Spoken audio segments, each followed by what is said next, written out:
नेपाल को संगठित और मजबूत बनाने के बाद पृथ्वी नारायण शाह ने सिक्किम के एक बड़े हिस्से को अपनी बहादुरी का एहसास दिलाया। पृथ्वी नारायण शाह की मौत के बाद प्रधानमंत्री भीमसेन थापा का दौर आया, जिसने नेपाल की तस्वीर ही बदल के रख दी। इसके बाद एक समय आया जब गढ़वाल इलाके के शुभचिंतक हर्षदेव जोशी ने गोरखा फौज को दावत दी कि वो आए और लोगों की बेहतरी के लिए आए।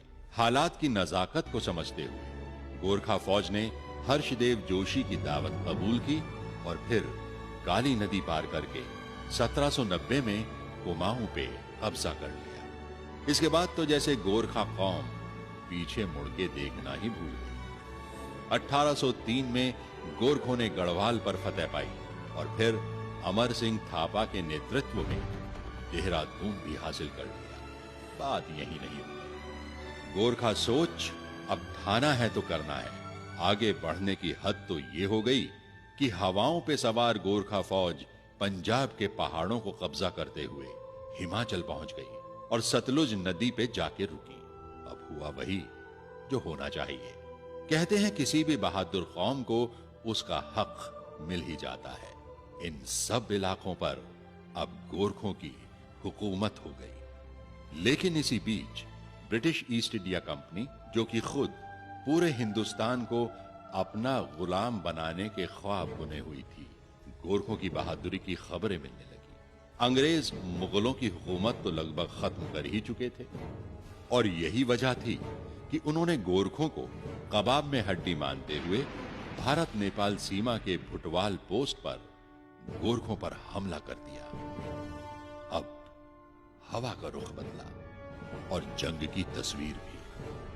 देहरादून में गोरखा सेनापति बलभद्र ने देहरादून के नाला पानी के घने जंगलों में खलंगा किले का मोर्चा संभाल लिया। यहां 3 ऐसी लड़ाइयां हुई कि अंग्रेजी फौजों के चेहरों पर हवाइयां उड़ने लगी। उन्हें हिंदुस्तान में दुश्मन तो बहुत मिले, लेकिन ऐसे कभी नहीं मिले जिसने मैदाने जंग से उनके पैर उखाड़ दिए हों और उन्हें मुंह की खानी पड़ी। खैर, गोरखों की कुल जमा फौज 600 लोगों की, ऊपर से घर से हजारों मील दूर, इसलिए किसी मदद की कोई उम्मीद भी नहीं और हथियारों के नाम पर कुछ बंदूकें, कुछ नेपाली खुखरी और कुछ गुलेले, और वहीं अंग्रेजों की 10,000 लोगों की फौज, घोड़ों और सारे हथियारों और दूसरे साजो सामान के साथ। किसी चीज की कोई कमी नहीं सिवाय एक चीज के, वो थी जान हथेली पर लेके लड़ने की, जिसकी कमी गोरखों के पास थी ही नहीं। और यही वजह रही कि शुरू में हुई अंग्रेजों की गोलाबारी का गोरखों पर कोई असर नहीं हुआ।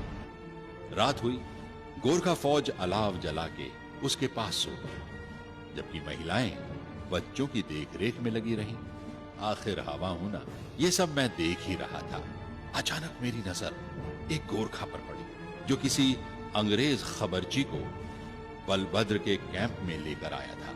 आधी रात से ज्यादा का वक्त मशालजी ने मशाल कुछ इस तरह से पकड़ी हुई थी कि बलभद्र अंग्रेजों की भेजी चिट्ठी पढ़ सके।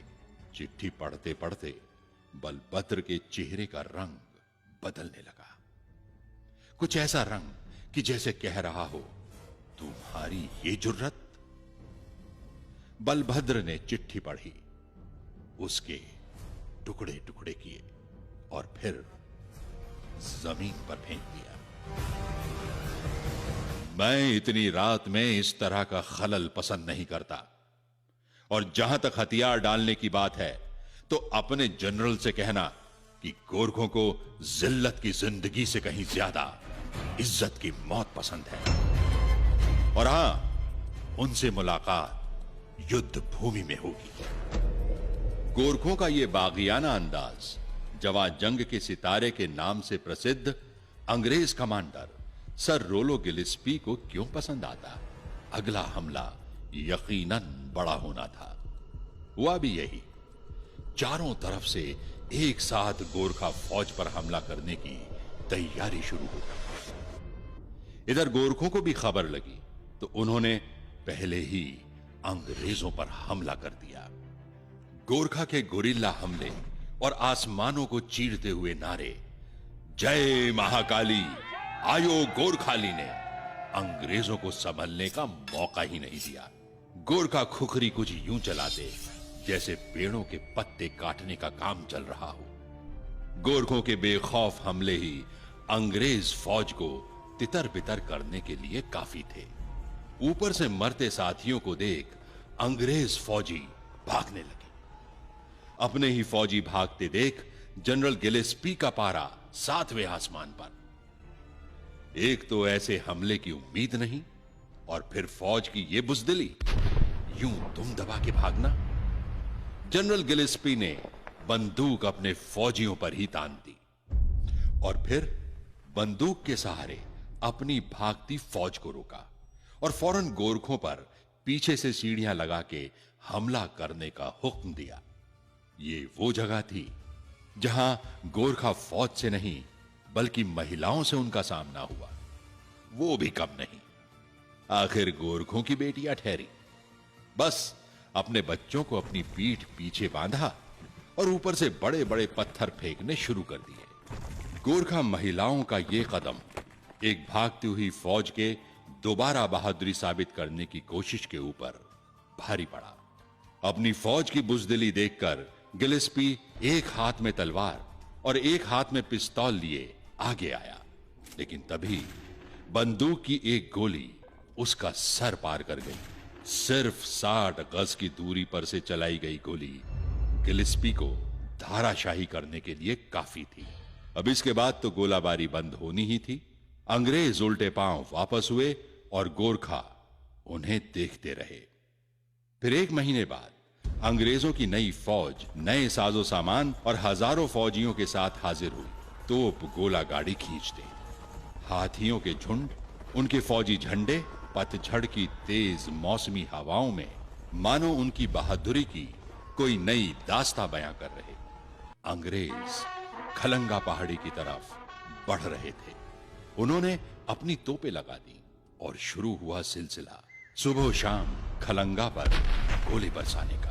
हां, इस बीच उन्होंने अंग्रेजी चाल चली और खलंगा की पानी सप्लाई का पता कर लिया। फिर क्या, पानी सप्लाई गोरखों तक पहुंचने से रोक दी गई।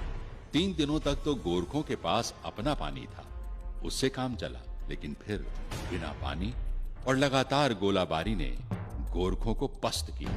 बहुत से गोरखा मारे गए। तीसरे दिन बलभद्र और 70 दूसरे लोगों ने खलंगा का दरवाजा खोल दिया। गोरखों को अचानक सामने देखकर अंग्रेजों ने गोलाबारी बंद कर दी। बलभद्र ने ऐलान किया कि वो हारे नहीं हैं, अब अपनी मर्जी से लड़ाई से जा रहे हैं। किसी ने कोई गोली नहीं चलाई। गोरखा चलते चले गए और अंग्रेज फौजी देखते रहे। बलभद्र और उनके आदमी पैदल नीचे पहुंचे, सागर ताल नाम के पानी के स्रोत के पास। वहां सबने कई रोज की प्यास बुझाई, पानी भरा और फिर हिमाचल में अमर सिंह थापा की फौज में शामिल होने गए। बाद में रणजीत सिंह की फौज में शामिल होकर अंग्रेजों के खिलाफ अफगानिस्तान में फिर लड़े। अंग्रेजों ने खलंगा को नेस्ता नाबूद कर दिया। आज एक बड़ी जंग की निशानियां समेटे चट्टाने और तोप गोले से गिरे पत्थर ही गोरखों की बहादुरी की दास्तानें बयां करते हैं। गोरखों ने अंग्रेजों का एक बेहतर फौज होने का गोमान तोड़ दिया था।